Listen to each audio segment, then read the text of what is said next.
안녕하십니까. 성령TV의 송영욱입니다. 언제부턴가 노후 준비가 남 얘기 같지 않게 들리기도 합니다. 혹시 여러분 느끼십니까? 자녀 학원비도 들어가시는 분도 계시고, 대출도 있으신 분도 계시고, 또 부모님 병원비가 필요하신 분도 계십니다. 버는 건 일정한데, 쓸 돈은 아직도 굉장히 많습니다. 그리고 노후 준비도 해야 되는 거죠. 어 갑자기 불안한 생각이 들기 시작합니다. '이렇게 살아도 되는 걸까요?' 막연하게 이렇게 걱정하시는 분들을 위해서 제가 8 회에 걸쳐서 4050 노후 준비 끝판왕 시리즈를 영상으로 준비하게 되었습니다. 지금 우리가 당면한 현실부터 그리고 은퇴 이후를 안정적으로 설계하기 위한 전략까지 차근차근 단계별로 제가 영상을 올릴 예정입니다. 오늘은 그 첫 번째 영상인데요. 노후 준비 지금 아니면 답이 없다. 노답이다. 이런 주제로 말씀드리고자 합니다. 400 세대가 처한 현실적인 위기부터 한번 보도록 하겠습니다. 4050 세대는 고용이 불안정하다는 생각을 많이 하고 있는 것 같습니다. 4050이 일도 잘하고 경력도 많습니다. 그런데 슬프게도 구조조정 대상 1 순위입니다. 그리고 재취업은 또 쉽지가 않죠.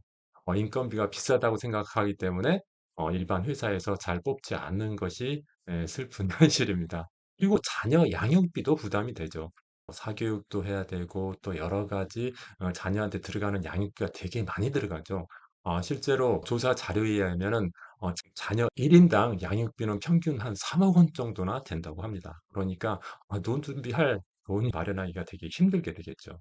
노후 준비가 잘 되었다고 말하는 가구는요, 전체 가구의 8%에 불과하다고 합니다. 그러니까 한 90% 이상은 노후가 걱정된다라는 뜻이 되겠죠. 그런데 걱정만 하면 되는 게 뭐가 있겠습니까? 중요한 것은 걱정하는 것이 아니라 지금부터 준비할 수 있느냐?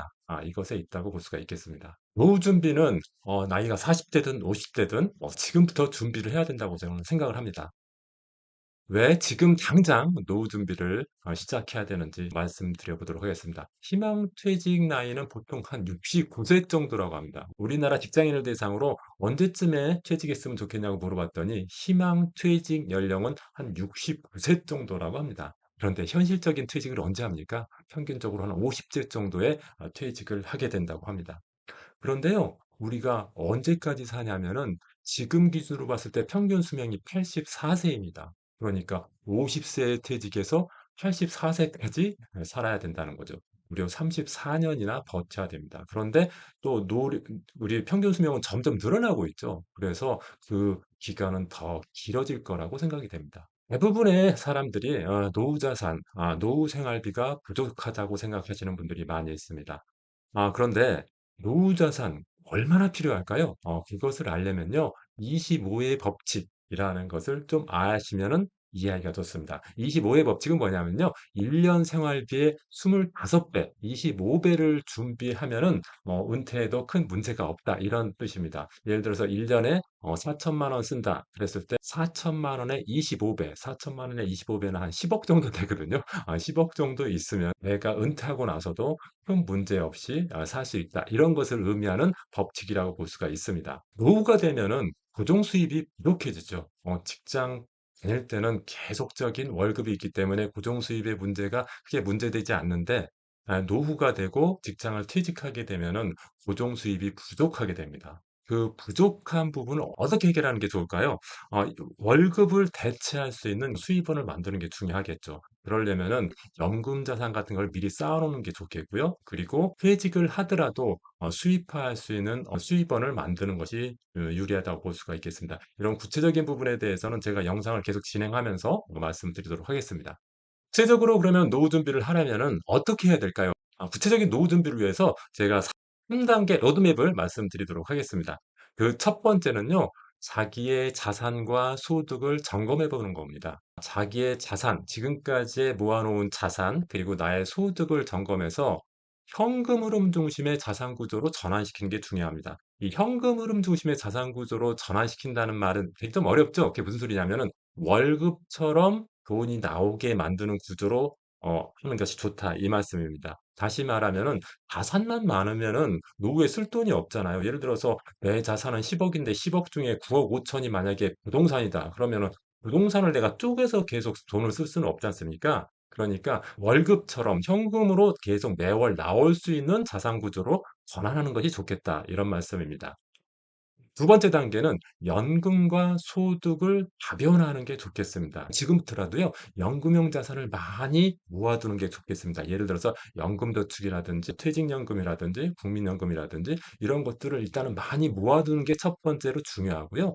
그 다음에 추가로 더 여유가 있다고 하면은 투자형 자산에 집중하는 게 좋겠습니다. 대부분의 사람들이 그 예금이나 적금과 같은 저축형 자산에 돈을 많이 모아두는 경우가 많은데 이런 경우에는 금리가 너무 낮아서 길게 봤을 때는 오히려 손해일 수도 있습니다. 그러니까 약간 리스크를 부담하더라도 펀드와 같은 투자형 자산에 자산을 좀 많이 모아두는 것이 좋겠다. 이렇게 생각이 되고요. 그리고 투자 좀 했으면 좋겠습니다. 직장 다닌다고 직장 다니는 것에만 너무 올인하지 마시고 최소한 퇴직하기 5년 전부터는 투잡을 해서 내가 직장을 그만두더라도 뭔가 할 수 있는 일을 마련하는 것이 좋겠다. 이렇게 생각이 됩니다. 세 번째 단계는요. 지출 관리하고 생활비를 최적화하는 것이 중요하다고 생각합니다. 일단은 노후가 되면은 그리고 내가 벌어들일 수 있는 소득이 줄어들기 시작하면은 지출을 일단 줄여야겠죠. 지출을 다이어트하는 방법에 대해서 이후 영상에서 좀 더 제가 자세하게 다룰 거고요. 노후 준비에 대해서 내가 어떻게 해야 될지 잘 모르겠다 그러면 요 3단계, 1단계 가산 소득 점검하시고요. 두 번째 연금과 소득 다변화할 수 있는 전략을 좀 마련하시고 세 번째는 지출 통제 그리고 생활비를 최적화할 수 있는 방법들을 생각하는 게 좋겠다. 이렇게 제가 좀 큰 그림만 말씀드렸는데요.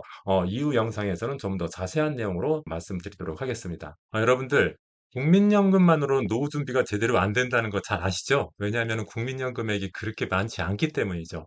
그렇다고 하면은 노후 준비할 때 국민연금 외에 얼만큼 돈이 더 필요한지, 그리고 그것을 마련하는 대비책은 어떤 것인지, 그런 부분에 대해서 오늘 말씀드리겠습니다. 국민연금은요, 평생 지급된다는 점이 굉장히 좋죠. 국민연금 보험료 냈다고 해서 모든 사람한테 평생 지급하는 것은 아니고요.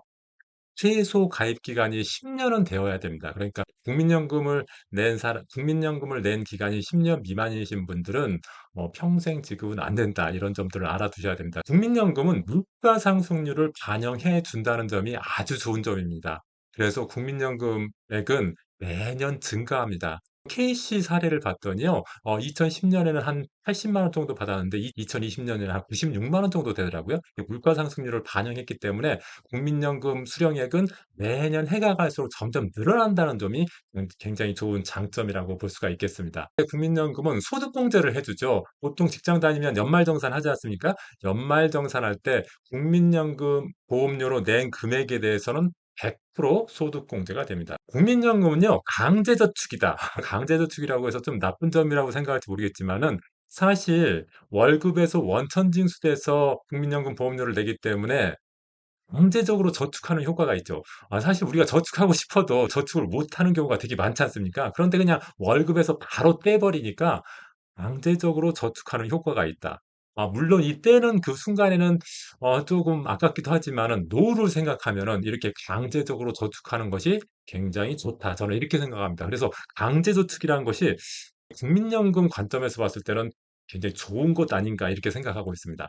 부족한 국민연금 어떻게 보완할 수 있는가에 관련해서 한번 말씀드려 보겠습니다. 우리나라 연금은 사층 구조로 되어 있죠. 가장 첫 번째가 국민연금이고요. 국민연금은 누구나 다 내야 되는 의무연금입니다. 그래서 직장인들 같은 경우도 월급에서 바로 국민연금 보험료를 떼고 월급을 받게 되는 거죠.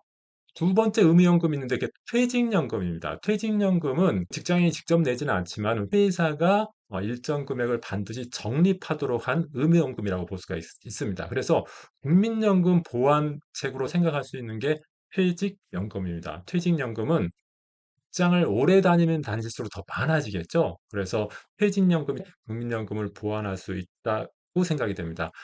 중요한 것은 직장을 최소한 30년 이상은 다녔으면 좋겠다. 저는 이런 생각을 가지고 있습니다. 일반적으로 자영업자들은요. 퇴직금이 없지 않습니까? 그러다 보니까 나중에 60세, 70세가 됐을 때 노후 준비 자금이 없는 경우가 많거든요. 그런데 직장 다니신 분들은 국민연금은 당연히 월급에서 떼가니까 국민연금 마련이 돼 있고 그다음에 퇴직연금은 내가 별도로 적립한 건 아니지만 어쨌든 회사에서 적립해 주는 거기 때문에 기본적으로 직장 생활 30년 이상 하면은 국민연금과 퇴직연금이 꽤 된다는 거죠. 지금의 60대, 70대이신 분들은 퇴직연금이라는 제도가 없던 시절에 사셨기 때문에 연금이 별로 되지 않지만은 지금 20대, 30대, 40대이신 분들은 퇴직연금이라는 제도가 생긴 이후에 직장 생활을 하였기 때문에 국민연금과 퇴직연금을 합하면은 한 300만 원 정도 될 수 있거든요. 그러니까 직장 생활은 한 30년 정도 하면은 국민연금과 퇴직연금은 내가 별도로 준비하지 않아도 받을 수 있는 그런 자원이 된다. 이렇게 알아두시면 되겠습니다. 그리고 이제 개인연금이라는 게 있는데 개인연금은 의무연금이 아니라 자율적으로 적립할 수 있는 연금이라고 볼 수가 있겠습니다. 그러니까 직장 생활하거나 자영업 하시는 분들이 내가 노후를 위해서 별도로 준비를 해야겠다 했을 때 가입할 수 있는 것이 개인연금이고요. 이거 주택연금은 이제 주택을 담보로 해서 연금식으로 받을 수 있는 연금 제도가 주택연금이라고 볼 수가 있는데 주택연금은 퇴직하고 바로 어떻게 수령하는 것보다는 한 75세, 80세 이렇게 좀 나이가 많이 든 다음에 전혀 소득이 없어졌을 때 활용하는 것이 좋지 않을까 이렇게 생각이 됩니다. 부족한 국민연금을 보완할 수 있는 방법 세 가지가 있습니다.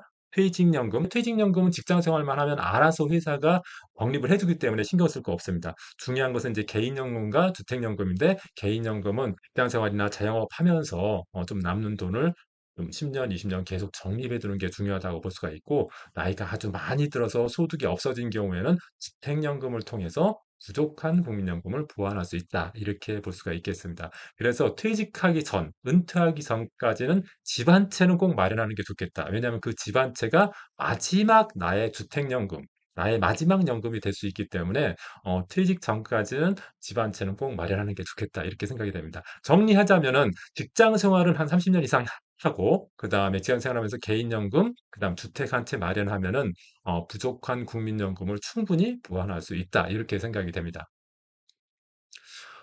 퇴직급여의 유형에는요, 두 가지 종류가 있습니다. 직장을 퇴직하면은 퇴직급여의 종류가 퇴직금 형태가 있고요, 퇴직연금 형태가 있습니다. 우리나라는 지금 이 두 가지 제도를 다 활용하고 있거든요. 과거에는 2005년 이전에는 퇴직금 제도만 있었습니다. 그런데 2005년 12월 달에 퇴직연금 제도가 생겼습니다. 그래서 회사에 따라 다르지만 어떤 회사는 퇴직금 제도를 운영하는 회사도 있고요. 어떤 회사는 퇴직연금 제도를 운영하는 회사도 있습니다.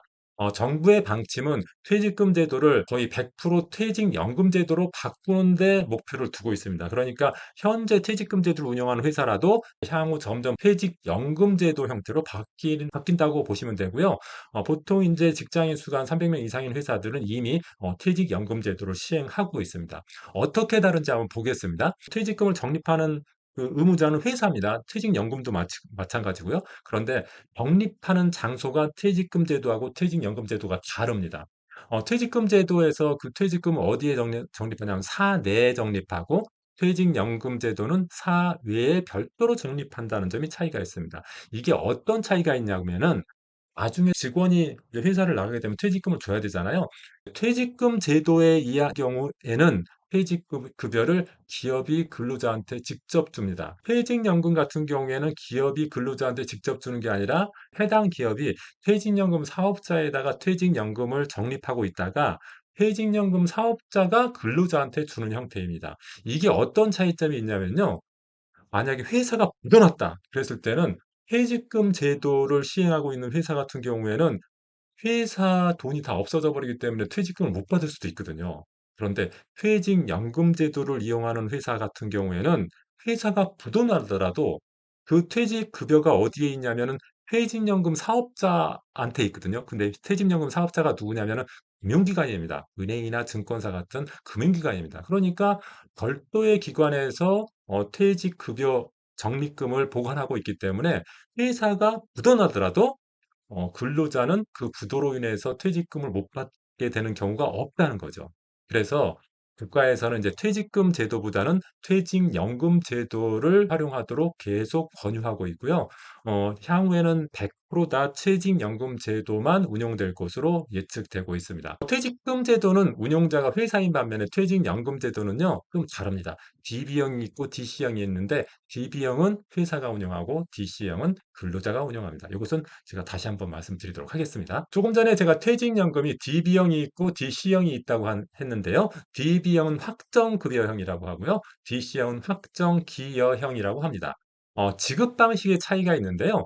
DB형, 확정급여금 같은 경우는 퇴직 시에 일시에 지급합니다. 그러니까 퇴직할 때 직전 3개월 동안의 평균 임금에다 근무 연수를 곱한 금액을 퇴직연금으로 줍니다. 그런데 DC형 같은 경우에는 퇴직할 때 주는 게 아니라 직장 근무하고 있을 때 매년 연봉의 12분의 1씩 지급하는 겁니다. 운영 주체의 경우도 DB형은 회사가 운영하지만 DC형 같은 경우는 근로자가 운영한다. 근로자 입장에서는 DB형이 더 유리한 것 같습니다. 왜냐하면 회사가 알아서 운영해 주는 거하고 내가 직접 운용하는 것은 차이가 있죠. 근로자들이 어떤 자산을 운용하는 것을 잘할 수가 있을까요? 그것은 쉽지가 않습니다. 그래서 일반적인 생각으로 보면은 DB형이 조금 더 유리하겠다. 물론 100% 그렇지는 않습니다. DB형 같은 경우는 퇴직급여가 확정돼 있습니다. 3개월 동안 평균 임금에다가 근무 년수를 곱한 거, 요 금액으로 확정이 돼 있습니다. 그런데 DC형 같은 경우에는 운용 실적에 따라 변동될 수 있습니다. 그러니까 DB형보다 더 많아질 수도 있고요. 운용을 못하면 DB형보다 더 적어질 수도 있다. 이렇게 보시면 되겠습니다. DB형이 유리한 사람이 있고 DC형이 유리한 사람이 있는데요. DB형은 어떤 사람한테 유리하냐면 장기 근무자, 장기로 근무할수록 연봉이 점점 높아지겠죠. 월 평균 임금이 높아질 겁니다. 그러니까 장기 근무하면 퇴직 직전 3개월 동안의 월급에다 근무 연수를 곱하니까 장기 근무자일수록 퇴직급여가 많아집니다. 그리고 임금 상승률이 높은 사람, 그리고 노후 자산을 안전하게 확보하고 싶은 사람, 이런 분들한테는 DB형이 유리하다고 할 수 있습니다. 그런데 DC형이 유리한 경우도 있습니다. 단기 근무자, 좀 근무 연수가 뭐 1년, 2년에 그치는 사람, 그다음 자산 운용을 진짜 잘할 수 있는 사람, 나의 임금 상승 속보다 더 많은 운용 수익률을 올릴 수 있다고 생각하면은 DC형이 좋을 수 있겠죠. 그런 분들이 얼마나 되겠습니까? 제가 볼 땐 그렇게 많지 않을 것 같고. 그다음 위험을 감수하고 높은 수익을 추구하는 사람. 제가 볼 때는 퇴직급여를 위험을 감수하고 높은 수익을 추구하는 것이 적절한 운영 방법인가, 그런 부분에 대해서는 찬성하기 쉽지 않습니다. 어쩔 수 없이 DC형을 선택할 수밖에 없는 경우에는 DC형을 선택해야겠지만은 DB형을 선택할 수 있다. 그런 회사라고 하면은 좀 더 유리하지 않나 이렇게 생각하고 있습니다. 초봉 4천만 원이고 연봉이 한 5%씩 올라가는 회사가 있다고 가정을 하겠습니다. 이런 회사에서 20년 근무했다고 가정했을 때 DB형하고 DC형을 구분해서 한번 계산을 해봤습니다. 20년 근무한 경우 DB형 같은 경우에는 얼마를 받게 되냐면요. 1억 6,846, 1억 6,800만 원 정도를 받게 됩니다. 반면에 DC형은 매년 지급되기 때문에 지급 금액은 1억 1천 정도밖에 안 됩니다. 그러니까 지급 원금 기준으로 보면 DB형이 훨씬 많고 DC형이 적죠. 대신에 DC형은 매년 주니까 운용을 해서 운용 수익률이 좋으면은 DB형보다 수익률이 좋을 수는 있겠죠. 그러려면 이 경우에요. 5% 정도 매년 수익을 내야지 DB형하고 같아집니다. 그러니까 한 2% 정도 금리를 주는 예금에 드는 경우에는 DC형 같은 경우에는 DB형보다 훨씬 더 적은 퇴직급여를 받게 된다는 거죠. 연 5% 이상의 수익을 올릴 수 없다고 생각하면은 B형이 유리하고요. 연 5% 이상의 수익을 나는 올릴 수 있다. 그렇다고 생각하신다면 DC형이 유리하다고 볼 수가 있겠습니다. 그렇지만은 저는 일반적으로 봤을 때 일반 직장인들이 운용 수익을 매년 5% 이상 낼 수 있다. 저는 이렇게 생각하지 않기 때문에 일반적으로는 DB형이 좀 더 유리하겠다. 이렇게 생각하고 있습니다. 퇴직연금을 DC형으로 선택하신 분들, DC형은 운용을 직원이 직접 해야 되거든요. 그랬을 때 운영 전략 어떻게 가져가는 게 좋은지 말씀드리겠습니다. 첫 번째는 원리금 보장 전략이 있습니다. 이것은 퇴직급여가 깨지지 않도록 예금 중심으로 운영하는 방법이죠. 근데 이 경우는 예금 금리가 너무 낮다 보니까 깨지지는 않겠지만은 퇴직급여는 그렇게 많지 않게 된다. 이런 단점들이 있다고 볼 수가 있겠고요. 두 번째, ETF로 투자하는 전략이 있습니다. 매년 12분의 1씩 이제 퇴직급여가 들어오는데 들어올 때마다 주가지수 중심으로 ETF에 투자한다. 예를 들어서 코스피 200에 투자할 수도 있고 S&P 500에 투자할 수도 있겠죠. 그게 1년, 2년 사이는 모르겠지만은 10년, 20년 계속해서 투자한다고 하면은 꽤 높은 수익이 될 수도 있을 것입니다. 세 번째는 TDF 투자 전략, TDF 펀드에 투자하는 방법도 있는데요. TDF라는 것은 타겟 데이트 펀드라고 해서 은퇴 시점을 기준으로 해서 투자하는 방식입니다. 그래서 젊었을 때는 주식에 많이 투자되도록 펀드가 운용하고 나이가 들수록 주식 비중을 줄이고 채권 비중을 많이 가져가도록 투자하는 전략을 가진 펀드가 TDF 투자 전략의 펀드입니다. 저도 한전에 TDF 펀드에 가입했었는데요. 제가 본 TDF의 수익률은 그렇게 좋지 않더라고요, 아직까지는. 우리나라에서 TDF 펀드를 만든 그 역사가 그렇게 길지 않거든요. 그러다 보니까 우리나라에서 운영하는 TDF 펀드의 수익률은 현재까지는 그렇게 좋지 않았습니다. 그래서 저도 지금 TDF 펀드의 비중을 좀 줄이고 다른 쪽 비중을 좀 높여가는 쪽에 있거든요. 여러분도 조금 한번 보시고 이런 TDF 펀드의 수익률은 펀드 가이드라는 사이트에 들어가면 확인할 수가 있거든요. 그런 걸 한번 비교해 보시고 너무 수익률이 낮은 TDF를 선택하지 않도록 하시기 바랍니다. 그리고 이제 개인연금에 대해서 말씀드리겠습니다. 국민연금 말씀드렸고, 퇴직연금 말씀드렸고, 세 번째가 이제 개인연금. 개인연금은 자율적인 연금이죠. 본인의 의사에 따라서 가입할 수도 있고, 가입하지 않을 수도 있는데, 노후 준비의 관점에서 봤을 때 개인연금 가입하는 것도 선택이 아니라 필수가 되어야 된다. 이렇게 생각하고 있습니다. 그래서 연금저축 가입하는 게 좋습니다.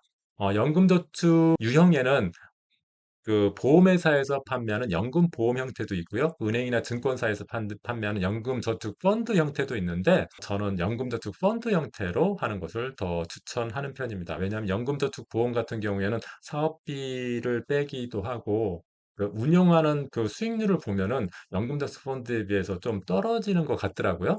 이것은 저 개인적인 판단이고요. 경우의 상품에 따라서 좀 달라질 수 있습니다만은 연금 저축 펀드가 더 좋지 않을까 생각이 됩니다. 그리고 IRP라는 게 있죠. IRP는 개인형 퇴직연금. 꼭 유형을 분류한다면 퇴직연금에 속하는 거지만은 IRP는 개인이 자율 선택에 따라서 가입하는 거거든요. 그래서 저는 개인연금 쪽에 그 포함시킨 게 낫지 않을까 생각이 됩니다. 이것도 원금 보장형 IRP보다는 좀 투자형 상품으로 투자할 수 있는 그런 IRP가 좋다고 생각합니다. 저 같은 경우도 IRP 계좌에다가 주로 ETF 중심으로 투자하고 있는데 물론 단기적으로는 약간 손해 볼 때도 있고 좀 등락이 있을 수 있지만은 5년, 10년 장기적으로 볼 때는 IRP에 투자되는 그런 상품을 ETF 중심으로 하는 것도 굉장히 좋다고 생각이 됩니다. 그다음 노란우산공제라는 게 있는데요. 노란우산공제는 개인 사업자, 자영업자, 프리랜서 같은 사람들만 가입할 수가 있습니다. 일반적으로 직장인은 가입할 수 없습니다. 노란우산공제는요, 금리도 은행 적금보다는 조금 더 높습니다. 그리고 복리로 운영돼서 수익률도 은행 적금보다는 낮고요. 그리고 여러 가지 혜택들이 있습니다. 뭐 대출 혜택도 있고 또 지자체에서 지원해 주는 것도 있고 그러기 때문에 만약에 자영업자나 프리랜서 중에서 내가 적금을 들어야겠다 하면은 적금보다 우선적으로 가입할 게 노란우산 공제입니다. 마지막으로 연금 세팅을 위한 체크리스트까지 하나씩 하나씩 말씀드리도록 하겠습니다. 첫 번째는요, 내 연금을 일단 조회해 봐야 됩니다. 내 연금은요, 네이버나 구글 같은 데서 내 연금 조회하면은 금융감독원 통합연금 포탈이라는 사이트로 들어갈 수가 있습니다. 그럼 거기 들어가서 나의 내 신분을 인증하면은 국민연금, 퇴직연금, 개인연금, 주택연금 내가 몇 살에 얼마 받을 수 있는지를 다 확인해 볼 수 있거든요. 그래서 확인해서 내가 65세에 만약에 얼마 받는다. 근데 그거 보니까 너무 적다.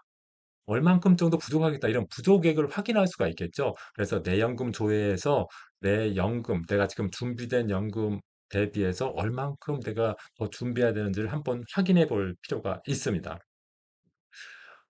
그리고 일단은 국민연금부터 한번 정리를 한번 해 보는 겁니다. 좀 부족한 부분을 정리하고 좀 잘 되는 부분은 더 보완해 나가면 되는 겁니다. 국민연금부터 한번 보겠습니다. 국민연금은 일단은 직장 다닐 때 국민연금 수령액을 더 많이 늘릴 수 있는 제도를 많이 활용하는 게 좋습니다. 국민연금 수령액을 많이 늘릴 수 있는 제도에는 추납도 있고요. 그리고 반납도 있고 계속가입 제도도 있거든요. 이런 걸 통해서 내가 소득이 있을 때, 좀 돈을 벌 때 추납이나 반납이나 계속가입 같은 것을 하는 것이 좋겠다. 이렇게 생각이 되고 매년 또 소득공제 받는 것도 중요하겠죠.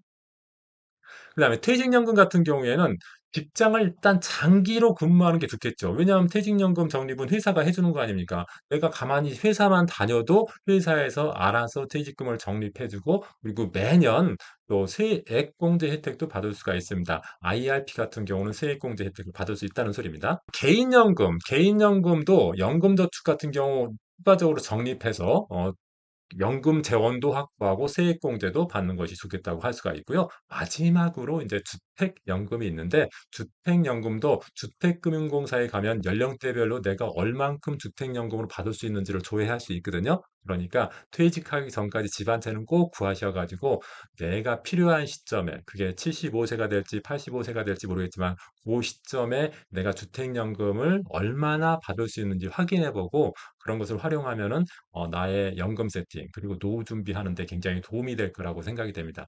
오늘은 국민연금이 부족하니까 어떻게 노후 준비, 노후 자금을 마련해야 될지에 대해서 말씀을 드렸는데요. 오늘 제가 말씀드린 내용들 여러분들이 미리 좀 체크하셔 가지고 노후 준비하는 데 도움이 많이 되셨으면 좋겠습니다.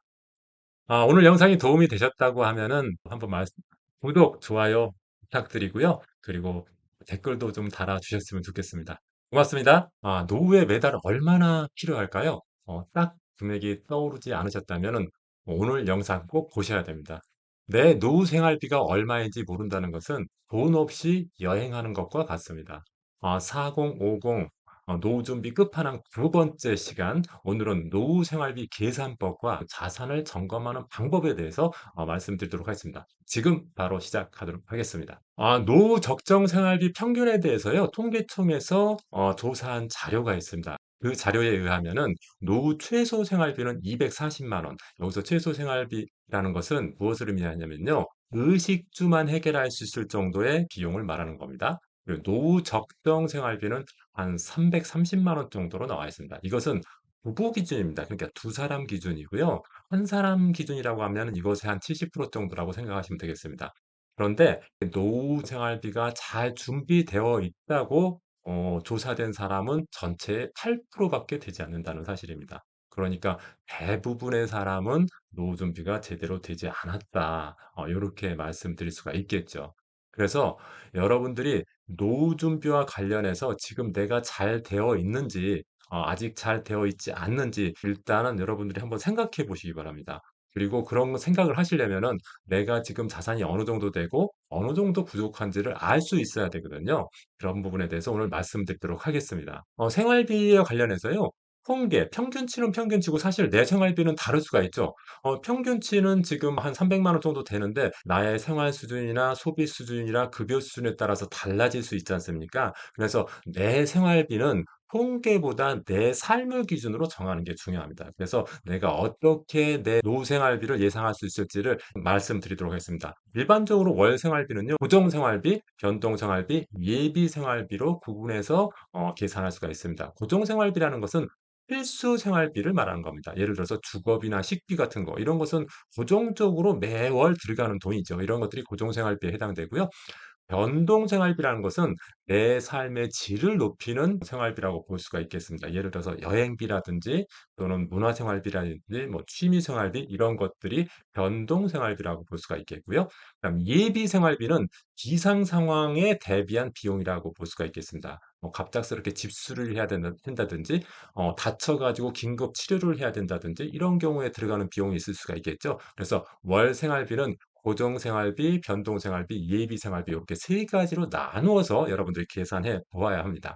그러면은 고정 생활비, 변동 생활비, 예비 생활비를 어떻게 하는지 제가 좀 구체적인 예시로 한번 보겠습니다. 고정 생활비, 변동 생활비, 예비비를 자동 계산하는 서식을 제가 영상 설명란과 댓글에다가 올려놓을 테니까요. 여러분들은 그것을 다운받으셔 가지고 실제 내 적정 생활비가 어느 정도 될 수 있는지 내 노후 생활비가 어느 정도 예상하면 될 것인지를 한번 여러분 스스로 한번 작성해 볼 필요가 있겠습니다. 일단 제가 예시를 한번 설명드리겠습니다. 고정 생활비는 고정적으로 들어가는 필수 생활비라고 했죠. 주거비 40만 원, 식비 60만 원, 공과금 20만 원, 통신비 10만 원, 보험료 30만 원, 산행유지비 10만 원. 요렇게 여러분들이 지금 쓰는 돈에 맞게 한번 정리를 해 보십시오. 노후 생활비 자동 계산이라고 해서 엑셀 파일을 영상 설명란과 댓글에 올려 놓을 테니까 그것을 다운받으셔 가지고 여러분만의 주거비, 식비, 공과금 같은 걸 한번 적어 보십시오. 고정 생활비가 얼마나 되는지 한번 적어 보시고 변동 생활비는 삶의 질을 좀 높이게 하는 비용이라고 했죠. 좀 달라질 수 있기 때문에 변동 생활비라는 말을 쓴 거고요. 취미 활동이나 여행 경비, 문화 활동, 건강식품 보조제 같은 것도 사는 거 있죠. 그리고 경조사비 이런 것들을 변동 생활비 란에 적어서 계산을 해 보시고요. 그다음에 예비 생활비, 갑작스럽게 우리 집 싱크대가 고장 나서 수리를 했다. 얼마 들어가고 갑작스럽게 다쳐서 내가 병원에 가서 응급치료비로 뭐 20만 원 들었다. 이런 것들을 쓰는 난이 예비 생활비입니다. 이렇게 해서 고정 생활비 얼마, 변동 생활비 얼마, 예비 생활비 얼마인가를 내 기준에 맞게, 나의 삶에 맞게 한번 정리해 보는 것이 좋다고 생각이 됩니다. 꼭 엑셀 다운 받으셔 가지고 여러분의 생활비를 한번 정리를 해 보셨으면 좋겠고요. 만약에 이런 거 계산하기가 힘들다. 은퇴 후 노후 적정 생활비 계산하기가 너무 힘들다. 그랬을 때는 은퇴 직전 생활비의 한 80% 정도로 생각해 보셔도 되겠습니다.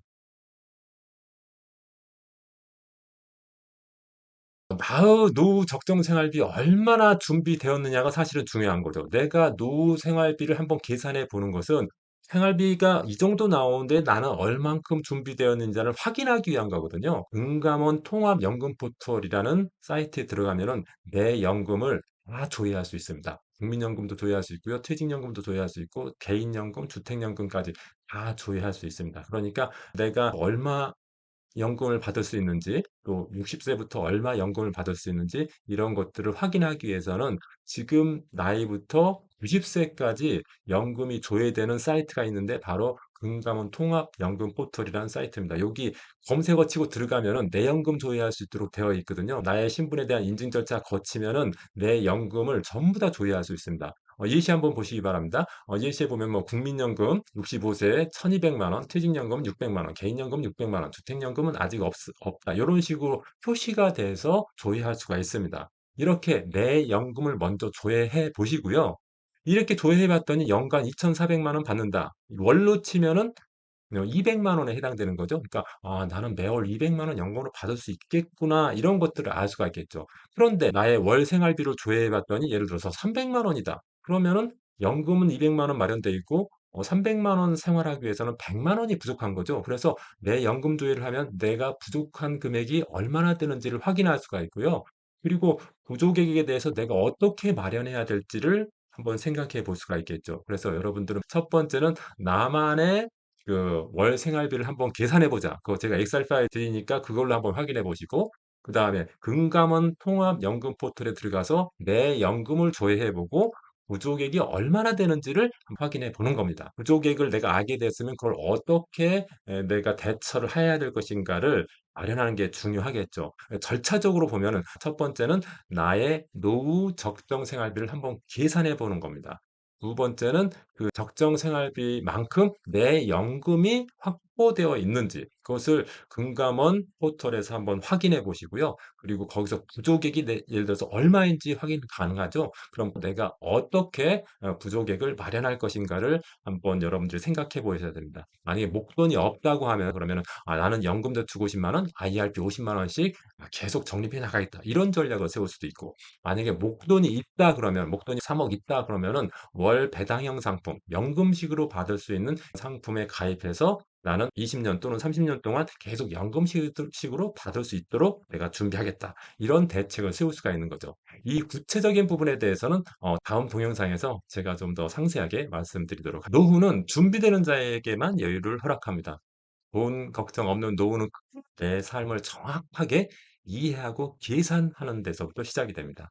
오늘 알려드린 노후 생활비 계산법 혹시 '나도 한번 계산해 보고 싶은데.' 하셨다고 하면은 걱정하지 마시고 제가 지금 올려드린 그 엑셀을 다운받으셔 가지고 한번 계산해 보시기 바랍니다.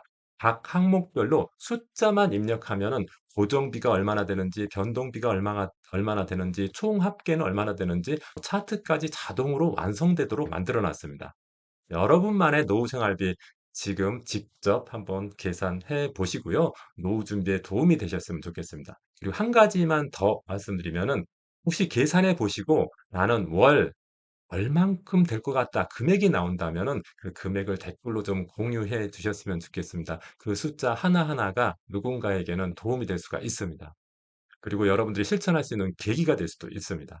오늘은 그 노후를 준비할 때 노후 생활비가 얼마나 되는지 그리고 거기에 어떻게 대응해야 되는지에 대해서 말씀드렸습니다. 영상이 도움이 되셨다면은 구독, 좋아요, 알람 설정 부탁드립니다. 고맙습니다. 여러분들 퇴직하게 되면은 월급이 끊기게 되죠. 그러면 어떻게 살 수 있을까요? 오늘은 퇴직하고 나서 월급이 끊겼을 때 어떻게 그 대안을 마련할 수 있는지 그런 부분에 대해서 말씀을 드리겠습니다. 퇴직하고 나서 그때 준비하려면 늦죠. 퇴직 이후를 어떻게 준비해야 될지 오늘 영상을 통해서 좀 알아두셨으면 좋겠습니다. 퇴직 후가 되면은 두 가지가 단절됩니다. 어떻게 해야 될까요? 그런 부분 먼저 알아보도록 하겠습니다. 첫 번째, 월급이 단절되죠. 월급이 단절되면 어떻게 할까요? 여러분들 월급 단절돼 보셨습니까? 저는 이제 직장 생활 하다가 이직하는 과정에서 몇 달 쉬게 되는 경우들이 있었는데 그때 월급이 단절되니까 생활비를 벌지 못한다는 것이 굉장히 큰 부담이더라고요. 월급이 단절됐을 때 돈을 버는 구조를 만드는 것이 중요합니다. 미리 준비해야 되죠. 월급 단절된 다음에 그때 준비하면은 아무래도 늦지 않습니까? 그러니까 월급 단절되기 전에 지금 직장 생활할 때, 지금 돈을 벌고 있을 때 돈을 버는 구조를 만들어 놓은 것이 중요하다는 것입니다. 그래서 수익형 자산을 만들어 놓는 것을 일단 권합니다. 다시 말하면은 배당을 줄 수 있는 배당주라든지 배당 ETF라든지 배당 리츠, 배당을 받을 수 있는 리츠 또는 IRP 같은 것을 미리 가입해 놓으면은 나중에 직장을 그만두더라도 거기서 배당 형식으로 돈을 받을 수가 있으니까 월급 단절의 일정 부분을 해결할 수가 있겠죠. 두 번째, 퇴직을 하면 할 일이 단절된다는 점입니다. 물론 퇴직함과 동시에 어떤 일을 하는 사람들은 큰 문제가 없겠지만은 퇴직과 동시에 재취업을 못하거나 할 일이 없으신 분들도 많아진다는 거죠. 그랬을 때 어떻게 할 것인가? 그것도 미리 준비하는 게 좋습니다. 내 몸으로 돈을 버는 구조를 직장 다니고 있을 때, 내가 돈을 벌고 있을 때 미리 준비해야지 이제 회사 다니다가 퇴직한 다음에 그것을 준비하려고 하면은 사실 쉽지 않습니다. 제 주위에 보이니까 실제로 회사 그만두고 뭔가를 하려고 하는 사람들은 시행착오도 굉장히 많고 또 실패를 하는 경우도 굉장히 많았습니다. 여러분들은 지금 직장 생활하고 있다면은 퇴직하기 최소한 5년 전에는 퇴직 후에 할 일을 미리 한번 만들어 보는 게 좋겠습니다. 그래서 소득형 자산을 만드는 게 중요한데요. 퇴직 후에도 내가 계속 소득 활동을 할 수 있도록 하는 스마트 스토어를 준비하거나 수익형 SNS를 준비하거나 이런 것들을 직장 다닐 때 내가 돈을 벌고 있을 때 준비하는 것이 좋겠다. 그래서 퇴직하더라도 월급 단절, 또 할 일이 단절되는 거 이런 것들을 미리 한번 막아보는 게 좋겠다 생각이 됩니다. 그런 부분을 중심으로 오늘 말씀드리도록 하겠습니다. 첫 번째 제가 생각할 때 투자성 자산으로 배당주에 장기 투자하는 것. 돈을 벌고 있을 때 배당주에 장기 투자하는 것은 굉장히 유용하다고 생각이 됩니다. 배당주라는 게 조금 주식 중에서도 좀 덜 위험한 주식이잖아요. 여러분들 배당주 해 보셨는지 모르겠는데 배당주는 이게 등락폭이 그렇게 크지 않습니다. 물론 시장이 굉장히 나쁠 때는 배당주도 빠지지만은 일반적으로 배당주는 다른 성장주나 다른 특성을 가진 주식에 비해서 변동성이 적습니다. 그래서 배당주에 투자하면 나중에 그 정기적인 배당도 받을 수 있고 또 주가가 올라가면은 평가 차익도 먹을 수 있는 두 마리 토끼를 잡을 수 있는 투자라고 볼 수가 있겠습니다. 제가 한번 예시를 한번 들어보겠습니다. 만약에 1억 있다고 하면 고배당 투자를 요렇게 하는 게 좋겠다. 정다운의 25%, 크레버스의 25%, 경상 JLS의 25%, 이크레더블 25%, 요렇게 했더니 평균적으로 연 한 8.5% 정도의 배당을 받을 수가 있더라. 그러면 1억 투자하면은 한 850만 원 정도를 배당으로 받을 수 있다는 거죠. 이것은 예시입니다. 여러분들 제가 이렇게 투자하는 건 아닙니다. 배당주 투자하는 방법은 조금 이따가 제가 다시 말씀드릴 테니까 그 방법에 따라서 배당주를 투자하시면 되고 어쨌든 이렇게 고배당주에 이렇게 분산해서 투자하는 방법이 나중에 월급처럼 내가 배당을 받을 수 있다는 점에서 굉장히 유용하다. 이런 말씀을 드리는 겁니다. 배당주 투자를 위해서 배당주를 선택해야 되는데 배당주 선택 기준은 어떤 것이냐? 네 가지 말씀드리겠습니다. 첫 번째는 배당 수익률이 5% 이상 넘는 것 중에서 찾는다. 그리고 매년 배당금을 지급하는 회사가 좋다. 그리고 배당금도 들쭉날쭉하지 말고 매년 배당금이 증가하는 주식이 좋다. 이렇게 좀 말씀드릴 수가 있고요.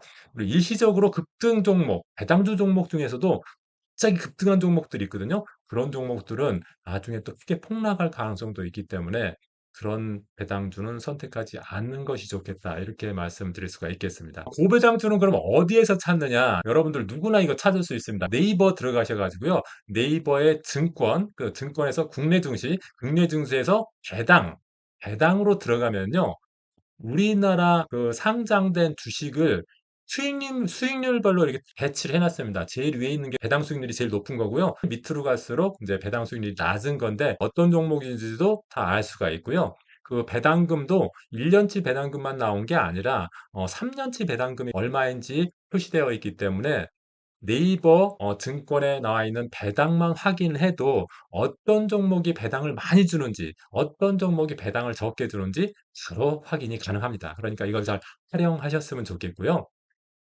만약에 배당주는 주식이라서 내가 사고 파는데 좀 어렵다. 그렇다고 하시는 분들은 배당주 투자보다는 배당주에 투자되는 ETF에 투자하는 게 좋습니다. 플러스 고배당 ETF를 한번 예를 들어보겠습니다.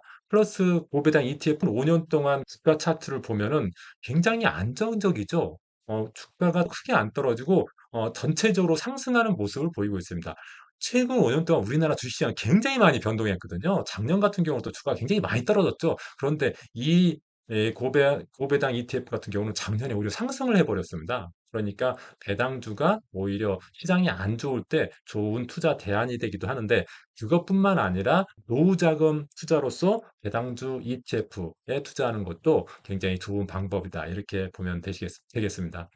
배당주 종목을 봤더니 무려 30종목을 투자하고 있습니다. 그러니까 배당주 좋은 거 하나 찾는 것이 어렵다고 하면은 배당을 많이 주는 ETF에 투자하는 것도 굉장히 좋은 방법이다. 그리고 실제로 이런 배당 ETF에 투자했을 때 단기적으로 가면 굉장히 높은 수익을 내고 있다는 것도 확인되고 있습니다. 배당 ETF 선택 기준은요. 종목수가 20개가 넘는 ETF를 선택하는 게 좋겠고요. 두 번째, 특정 종목의 편중이 없어야 된다. 배당 ETF에 만약에 30종목 투자되는데 그 중에 한 종목에 뭐 30%, 40% 투자한다. 그러면은 너무 한 종목에 편중되는 게 크잖아요. 그런 배당 ETF는 적절하지 않다. 좀 골고루 분배된 배당 ETF가 적당하다. 이런 얘기고요. 주가 변동성이 적어야 된다. 배당 ETF인데 막 주가 차트를 봤더니 막 들쑥날쑥하다. 이런 ETF는 적절하지 않다. 좀 변동성이 적은 ETF가 좋다고 볼 수가 있고요.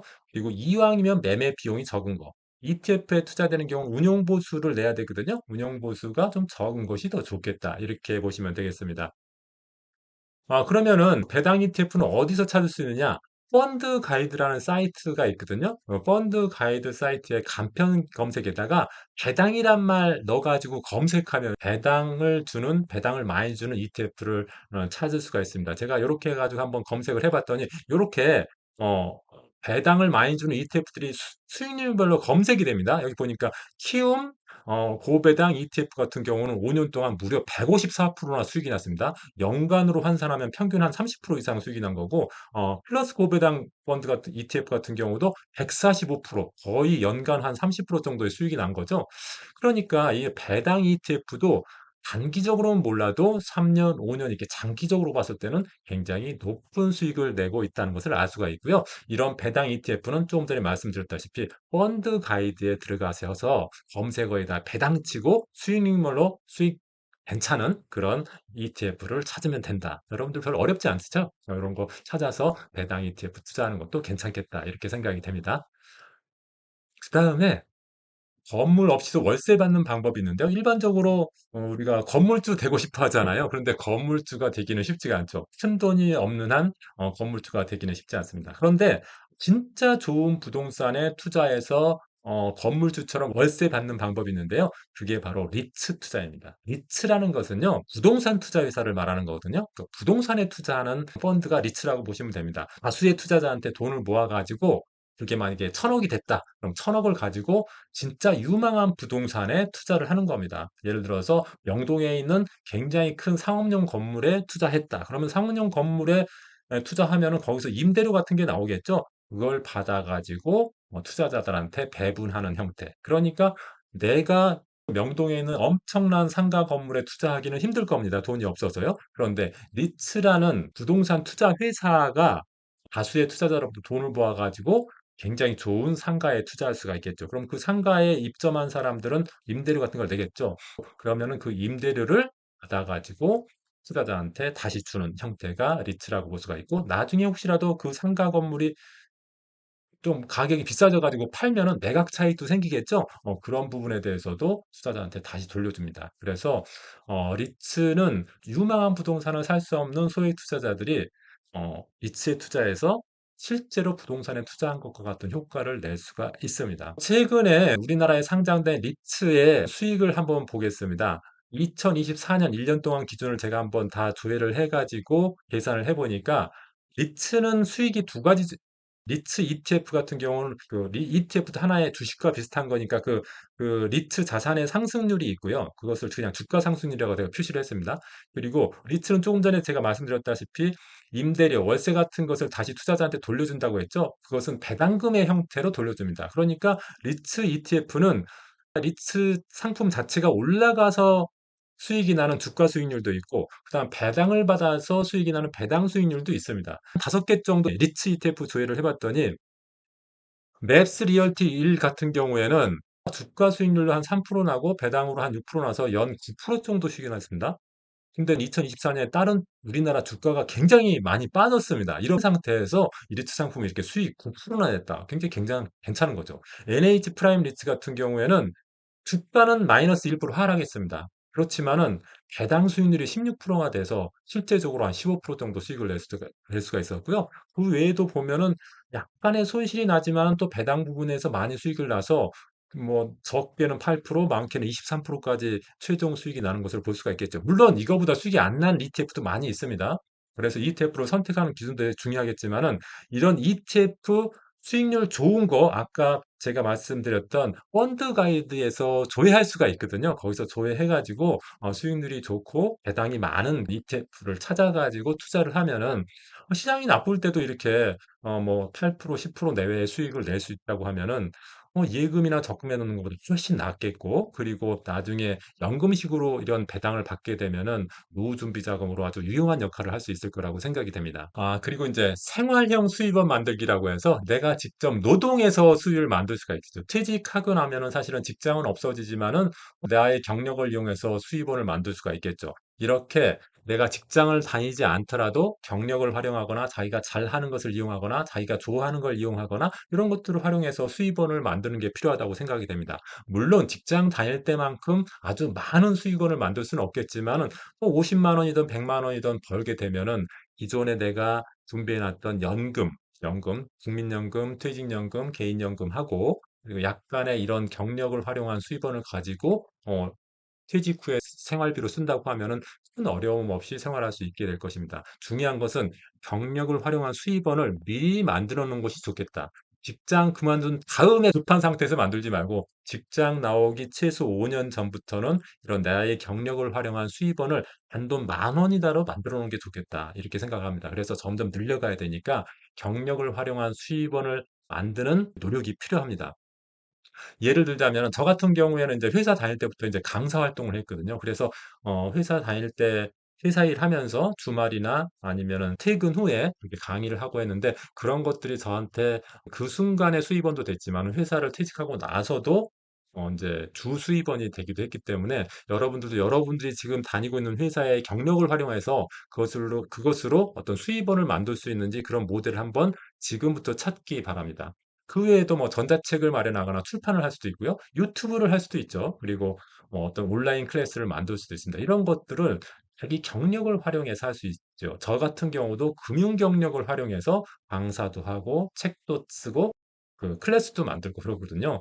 그런 것들을 여러분 나름대로의 경력을 가지고 여러분들도 하면은 그렇게 큰 돈은 아니더라도 그래도 연금에다가 좀 플러스해서 수입을 좀 늘릴 수 있는 수입원이 될 수 있다고 생각이 됩니다.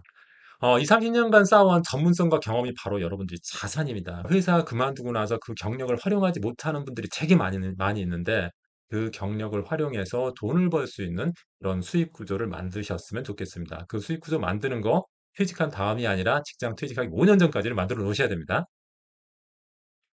두 번째, 잘하는 것을 활용해서 수입원을 만들 수도 있겠죠. 예를 들어서 뭐 내가 누굴 가르치는 걸 잘한다. 그러면 개인 과외를 할 수도 있고요. 내가 문서 작성을 잘하면은 그것과 관련된 일을 통해서 수입을 벌 수도 있고, 내가 목소리가 너무 좋다. 그러면 성우 같은 거, 유튜브 더빙 같은 것을 할 수도 있겠고요. 그리고 난 PPT 같은 거 잘 만든다. 그러면 그걸 만들어서 수입화할 수도 있습니다. 학원 같은 데 보면은 이런 걸 통해서 수입할 수 있는 그런 것들이 많이 있더라고요. 그래서 자기가 잘하는 것이 뭔지 아는 것도 굉장히 중요하고, 그리고 내가 잘하는 게 특별하게 없다 그러면 직장 그만두기 5년 전부터는 미리 한번 잘하는 것을 찾아보고 그것을 개발해서 수입과 연결시키도록 노력하는 게 중요하다고 생각이 됩니다. 잘하는 것을 수입 모델로 만들면요, 시간이 될수록 큰 자산이 되거든요. 저 같은 경우도 강의하고 책 쓰고 이런 것들이 처음에는 큰 수입원이 안 됐었는데 계속 하다 보니까 그게 보통 사람 월급 정도 될 정도의 수입원이 돼서 지금 그런 걸로 먹고 사는 사람이 됐거든요. 여러분들도 경력, 잘하는 것을 잘 활용해서 수입 모델화 하였으면 좋겠습니다. 세 번째는 좋아하는 것을 활용해서 수입원을 만들 수도 있는데요. 저 같은 경우에는 캘리그라피 굿즈 같은 것을 만들어서 그것을 스마트 스토어에 팔아서 수입원을 만들기도 했습니다. 여러분도 여러분 나름대로의 취미나 또 좋아하는 것도 있죠. 그것을 그냥 취미나 좋아하는 걸로만 활용할 수도 있지만은 수입화할 수 있는 거죠. 그것을 어떤 컨텐츠화 시키거나 아니면 상품으로 만들어서 온라인 쇼핑몰 같은 데 팔 수도 있고, 자기가 직접 어떤 가게를 차려서 팔 수도 있겠죠. 사진 찍기 같은 것도 취미로 할 수도 있겠지만은 그런 이미지를 판매할 수도 있거든요. 이런 것들을 잘 활용하시는 게 좋지 않을까 생각이 됩니다. 좋아하는 것을 하면서 돈도 벌면 사실 퇴직 후 최고의 삶이 되지 않을까 생각이 됩니다. 이런 것도 퇴직하기 전에 미리 준비하는 게 좋겠다, 저는 이렇게 생각이 됩니다. 그리고 하고 싶은 것을 활용해서 수입원을 만드는 방법도 있겠죠. 여러분들 직장 다니면서 또는 자영업하면서 하고 싶은 거 못한 사람 많으시죠? 저도 그랬는데요. 하고 싶었던 거 그거 퇴직하고 나면은 할 수 있도록 미리 준비하는 것도 중요하다고 생각이 됩니다. 브이로그형 유튜브를 만들고 싶었는데 못했다 그러면 퇴직하고 나서 바로 하기 위해서 준비하는 게 좋겠고요. 스마트 스토어 같은 경우도 될 수가 있고, 온라인 창업 같은 경우도 내가 하고 싶은 분야가 있을 수가 있겠죠. 그런 것들 미리 퇴직하기 전에 준비하는 게 좋겠다. 이러한 그 생활형 수입원을 만들 때 중요한 두 가지는요. 첫 번째, 창업 비용이 적게 드는 거. 창업이 아니더라도 그런 것을 할때 비용이 적게 들어가는 것이 좋겠다. 이런 첫 번째 조건을 한번 여러분들이 꼭 생각하시고요. 두 번째는 내가 이것을 지속적으로 할 수 있는가. 1-2년 하다가 그만둘 거면 안 하는 게 낫죠. 내가 퇴직하고 나서 30 년, 40 년, 50 년을 더 살 수도 있는데 지속적으로 30 년, 40 년을 할 수 있는 그런 일들을 찾는 것이 좋다. 그런 일들을 통해서 또 돈을 벌 수 있는 구조를 만드는 게 좋겠다. 이렇게 생각이 됩니다. 그래서 퇴직 전에는 못했지만 이제는 해 보고 싶은 것으로 어떤 수입에 도전하는 방법도 있지 않을까 생각이 됩니다. 다만 이런 경우에는 무리하면 안 되겠죠. 무리하면은 오히려 돈도 깨지고 또 마음도 상처를 당할 수 있기 때문에 무리해서 하는 것은 적절하지 않다고 생각이 됩니다. 퇴직 후 자산 관리는요, 타이밍보다 세팅을 하는 게 중요하다고 생각이 됩니다. 그래서 제가 생각할 때는 퇴직 후 투자를 통한 수입원을 만들기 위해서 미리 퇴직 전에 배당주나 배당 ETF, 리츠 같은 상품을 좀 많이 투자하는 게 좋다고 생각이 되고요. 그리고 노동을 통해서 수입을 만드는 방법, 이런 것들은 저비용, 저수입이지만은 나중에는 저비용이면서 고수입이 될 수 있도록 미리미리 준비하는 게 좋겠다. 지금 당장은 10,000원을 벌더라도 나중에 1,000,000원, 2,000,000원으로 늘릴 수 있는 그런 것들을 직장 퇴직하기 5년 전부터 준비하라고 저는 꼭 말씀드리고 싶습니다. 그렇게 하면은 퇴직 후에 돈 걱정 없는 노후가 되지 않을까 생각이 됩니다. 오늘은 퇴직 후 월급이 끊겼을 때 어떻게 하는 것이 좋은가, 그 대안에 대해서 말씀을 드렸는데요. 영상이 유익하셨다고 하면은 구독, 좋아요 눌러주시고요. 그리고 댓글도 좀 달아주셨으면 좋겠습니다. 고맙습니다.